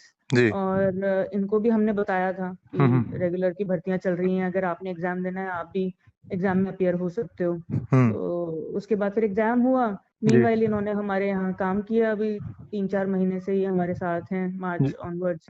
कुछ एक लोग हैं जो पिछले साल थे, 3-4 लड़कियां इनमें से जी। तो उसके बाद जब रेगुलर पर्सन्स का अपॉइंटमेंट हो गया, नर्सिंग ऑफिसर जो पीजीआई चंडीगढ़ में ऑल ओवर इंडिया एग्जाम हुआ उसके थ्रू, तो उसके बाद जब वो आ गए तो कंपनी को ही हमने बोला कि आप इनको विड्रॉ कर लीजिए क्योंकि हमारा जो सैंक्शन पोस्ट है वो अब फिल हो गई है। तो यही रीजन था। उसके बाद फिर ये धरने पे बैठ गए कि जो हमें इनके साथ साथ रखो, तो वो इनको हमने समझाया वो पॉसिबल नहीं है। जो सैंक्शन पोस्ट थी उस पर रेगुलर भर्तियां हो चुकी हैं। तो अब कंपनी वाले से आप बात कीजिए, कंपनी वाला बीच में पिक्चर में ही नहीं आता, ये उससे बात ही नहीं करते। हमने इनको डायरेक्टली कोई अपॉइंटमेंट लेटर भी नहीं दिया था ना, हमने इनको कॉल करके बुलाया था। कंपनी वाले भेजते हैं हमारे पास में कि जी मैं ये नर्स आप इनको रख सकते हो। ਲੇਕਿਨ ਇੱਕ ਗੱਲ ਹੋਰ ਕਹਿੰਦੇ ਨੇ ਜੀ, ਕਹਿੰਦੇ ਕਿ ਤੁਹਾਡੇ ਮਤਲਬ ਜਿਹੜੇ ਉੱਚ ਅਧਿਕਾਰੀ ਨੇ ਉਹਨਾਂ ਵੱਲੋਂ ਹੀ ਜਦੋਂ ਕਿਤੇ 15 ਅਗਸਤ ਜਾਂ 26 ਜਨਵਰੀ ਤੇ ਆਉਂਦੀ ਸੀ ਤਾਂ ਇਹ ਵਿਸ਼ਵਾਸ ਦਿਵਾਇਆ ਜਾਂਦਾ ਸੀ ਕਿ ਅਸੀਂ ਸਭ ਤੋਂ ਪਹਿਲਾਂ ਤੁਹਾਨੂੰ ਪੱਕਿਆਂ ਕਰਾਂਗੇ, ਦੂਸਰੇ ਨੂੰ ਉਸ ਤੋਂ ਬਾਅਦ ਰੱਖਾਂਗੇ। नहीं, पक्के करने की कोई बात नहीं हुई थी। ये था कि जब तक जिसको रखा जा सकता है उनको कोई निकालेगा नहीं, ऐसे हम कहते थे। ये हाउसकीपिंग स्टाफ को भी बोलते थे, उनको हमेशा ही डर होता है कि जी हमारी मतलब क्या बनेगा आगे, क्या बनेगा। जो आउटसोर्स स्टाफ है उसको तो देखो वो कंपनी के थ्रू है, उसमें टेंडर भी इनका हर साल इनफैक्ट चेंज होता है, तो कंपनी वाले होते हैं जो इनको रखते हैं या निकालते हैं, उसमें हमारा कोई रोल नहीं होता। और बाकी काम क्योंकि सबका है, ये हमारा अकेले का अस्पताल तो है नहीं, सबका है। तो वो 15 अगस्त से 26 जनवरी पे जब भी ऐसा कुछ होता है तो वो मोटिवेशनल स्पीच होता है, उसमें ऐसा कुछ वो नहीं होता। ठीक है, ऐसा तो हमने इनको ये भी बोला है कि ठीक है जब भी प्रेफरेंस होगी आप ही को देंगे, जब हम आगे कोई भर्तियां करते हैं आउटसोर्स पे भी अगर करेंगे तो एक्सपीरियंस सर्टिफिकेट के लिए भी हमने इनको बोला कि हम आपको दे देंगे। तो वो इस तरीके से बात की जाती है, ऐसा नहीं होता क्योंकि आपको पता है वो एज पर रूल्स है चीजें, रिक्रूटमेंट जो भी होती है सेंट्रल गवर्नमेंट की। ਓਕੇ, ਇੱਕ ਚੀਜ਼ ਜਿਹੜੀ ਹੈਗੀ ਆ ਉਹ ਮੇਨ ਇੱਕ ਚੀਜ਼ ਇਹ ਵੀ ਆ ਕਿ ਮੈਡਮ ਕਿ ਜਦੋਂ ਵੀ ਕਿਸੇ ਨੂੰ ਕੱਢਣਾ ਹੁੰਦਾ ਆ, ਇਹ ਤਾਂ ਸਾਡਾ ਕਾਨੂੰਨ ਵੀ ਕਹਿੰਦਾ ਕਿ ਅਸੀਂ ਕਮ ਸੇ ਕਮ 1 ਮਹੀਨੇ ਦਾ ਨੋਟਿਸ ਤਾਂ ਉਹਨੂੰ ਦਿੰਦੇ ਹੀ ਆ ਕਿ ਭਾਈ ਤੁਸੀਂ ਕਿਤੇ ਹੋਰ ਦੇਖ ਲਾ। ਉਹ ਸੈਲਰੀ ਜਿਹੜੀ ਉਹਨਾਂ ਨੂੰ ਦਿੱਤੀ ਜਾਂਦੀ ਹੈ, ਤਾਂ ਉਹ ਕਹਿੰਦੇ ਕਿ ਸਾਨੂੰ 1 ਮਹੀਨੇ ਦਾ ਨੋਟਿਸ ਤਾਂ ਦੂਰ ਦੀ ਗੱਲ ਆ, ਅਸੀਂ ਜੌਬ ਤੇ ਸੀ ਉਦੋਂ ਹੀ ਸਾਨੂੰ ਕਹਿ ਦਿੱਤਾ ਕਿ ਆਪ ਚੱਕੋ ਭਾਈ ਤੁਸੀਂ ਚਾਬੀਆਂ ਇਹਨਾਂ ਨੂੰ हैंड ओवर करो तो आपदा हुण जाओ। ये भी कई लड़कियां हमें छोड़ के बिना बताए भी चली गई हैं। इनमें से कई स्टाफ ऐसा था जो हमें बिना बताए जाते हैं। ਸੌਰੀ ਮੈਂ ਸਵਾਲ ਉਹੀ ਰੱਖ ਮੈਂ ਪੂਰਾ ਕਰ ਲੈਣ ਦੋ। ਜਦੋਂ ਤੁਸੀਂ ਰੱਖਦੇ ਹੋ, ਜਦੋਂ ਤੁਸੀਂ ਇਹਨਾਂ ਨੂੰ ਰੱਖਿਆ ਸੀ ਆਊਟਸੋਰਸਿੰਗ, ਤੁਸੀਂ ਕੰਪਨੀ ਨੂੰ ਤਾਂ ਇਹੀ ਕਿਹਾ ਹੀ ਹੋਣਾ ਕਿ 1 ਮਹੀਨੇ ਦਾ ਨੋਟਿਸ ਤਾਂ, क्योंकि वो तो चलो कोई भी नहीं होता। ओके, कुछ भी ऐसा नहीं होता। वो देखो कॉन्ट्रैक्ट पे होता है और रेगुलर स्टाफ होता है, उसमें होता है वो 1 मंथ नोटिस पीरियड या 3 मंथ्स नोटिस पीरियड, वो रेगुलर स्टाफ के लिए होता है। रेगुलर कोई रिक्रूटमेंट हम करते हैं तब होता है। आउटसोर्स्ड स्टाफ के लिए कोई ऐसे रूल्स एंड रेगुलेशंस नहीं है। हमारे पास ऑर्डर्स हैं जो हमने कंपनी को दिए थे, उसमें भी साफ साफ लिखा है कि till the regular person joins, इनका टर्म ऑफ अपॉइंटमेंट। ओके, ਉਹ ਤੁਸੀਂ ਇਹਨਾਂ ਨੂੰ ਦਿਖਾਇਆ ਸੀ ਜਦੋਂ ਤੁਸੀਂ ਇਹਨਾਂ ਨੂੰ ਰੱਖਿਆ ਸੀ, ਉਦੋਂ ਇਹਨਾਂ ਨੂੰ ਸਾਰਾ ਪੜਾਇਆ ਗਿਆ ਸੀ, ਇਹਨਾਂ ਨੂੰ ਪੜਾਇਆ ਗਿਆ ਸੀ ਉਦੋਂ। जी हाँ, वो बीच बीच में, इससे आज की बात नहीं है, ये 2 महीने पहले भी इन्होंने ऐसे ही स्ट्राइक की थी, तब भी इनको बताया गया था कि ऐसा नहीं है। मतलब 2 महीने से तो इनको पता है, और अगर पता नहीं होता तो ये 2 महीने पहले धरना क्यों देते, तब भी इन्होंने स्ट्राइक की थी। ਉਦੋਂ ਕਿਸ ਗੱਲ ਦੀ ਸਟ੍ਰਾਈਕ ਕੀਤੀ ਸੀ ਜੀ ਇਹਨਾਂ ਨੇ? इसी चीज के लिए की थी कि जी हमें पक्का करो, तो हमने इनको तब भी समझाया था कि आपको पक्का नहीं किया जा सकता, लेकिन ठीक है जब भी नेक्स्ट टाइम कोई भर्तियां निकलेंगी तो हम आपको प्रेफरेंस देंगे, या आप एग्जाम दो, हम आपको पूरा कोशिश करेंगे, हमारी तरफ से जो भी सपोर्ट बनता है हम आपको देंगे। ਅੱਛਾ पर ਹੁਣ वो साफ क्लियर ਜੀ ਜੀ ਹੁਣ ਇਹ ਕਹਿ ਰਹੇ ਨੇ ਕਿ ਮੈਡਮ ਉਹ ਸਾਨੂੰ ਪ੍ਰਸ਼ਾਸਨ ਕਹਿ ਰਿਹਾ ਕਿ ਜਿਹੜਾ ਵੀ ਤੁਹਾਡੀ ਮੈਨੇਜਮੈਂਟ ਆ ਉਹ ਕਹਿ ਰਹੀ ਹੈ ਕਿ ਜੋ ਮਰਜ਼ੀ ਕਰੋ ਵੀ ਤੁਸੀਂ ਧਰਨਾ ਲਾਉਣਾ ਧਰਨਾ ਲਾਓ, ਪਰ ਹੁਣ ਤੁਸੀਂ ਤਾਂ ਐਂਟਰ ਤਾਂ ਹੋ ਨਹੀਂ ਸਕਦੇ। ਮਤਲਬ ਹੁਣ ਕੋਈ ਹੈ ਇਹਨਾਂ ਦਾ ਕਿ ਬਿਲਕੁਲ ਹੀ ਬਸ ਕਿ ਹੁਣ ਇਹਨਾਂ ਨੂੰ ਕੱਢ ਦਿੱਤਾ ਗਿਆ, कोई हल solution? देखो मेरे पास तो है नहीं, बाकी ऊपर मिनिस्टर साहब या जो हेल्थ मिनिस्टर हैं वो कुछ कर सके, पीजीआई एडमिनिस्ट्रेशन ऊपर डायरेक्टर सर ऊपर परमिशन लेते हैं किसी से एक्स्ट्रा ऑर्डिनरी लेवल पे तो बात हो सकती है, बाकी हमारे हाथ में तो अब एज पर रूल्स तो नहीं मैं कुछ कमेंट कर सकती। ਜੀ ਓਕੇ, ਥੈਂਕ ਯੂ ਮੈਡਮ, ਤੁਸੀਂ ਆਪਣਾ जी ਪੱਖ ਤਾਂ ਬਹੁਤ ਬਹੁਤ जी ਧੰਨਵਾਦ। जी।